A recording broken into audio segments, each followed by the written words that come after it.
Les pays pauvres dans la mondialisation. Première partie, comment définir ce qu'est un pays pauvre. En 1971, l'Organisation des Nations Unies crée la catégorie des pays les moins avancés, les PMA. Cette catégorie regroupe aujourd'hui une cinquantaine de pays qui sont les moins développés socio-économiquement de la planète.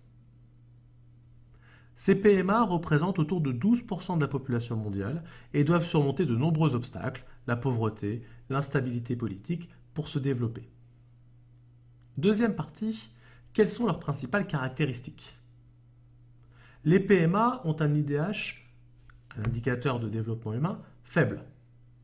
Une faible espérance de vie, une forte croissance démographique, un fort taux de mortalité infantile.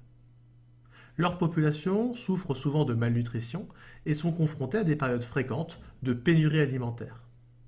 Les maladies telles que le paludisme, la tuberculose ou encore le sida sont aggravées par un encadrement médical insuffisant. Quant à l'instruction, 50% des adultes sont analphabètes et des millions d'enfants ne vont pas à l'école. La moitié des habitants de ces PMA vit avec moins d'$1 américain par jour. Ces pays sont souvent confrontés à une instabilité politique, à de nombreux conflits, à la corruption. Troisième partie, quelle est la place de ces pays pauvres dans la mondialisation aujourd'hui? L'économie de ces pays est marquée par une forte dépendance et par également l'existence d'une économie informelle, c'est-à-dire une économie qui fonctionne en dehors de toute réglementation. Ces pays représentent une partie peu importante du commerce global, autour de 1%. Les exportations de matières premières, qu'elles soient énergétiques, minérales ou agricoles, dépendent des cours mondiaux, ce qui les fragilise.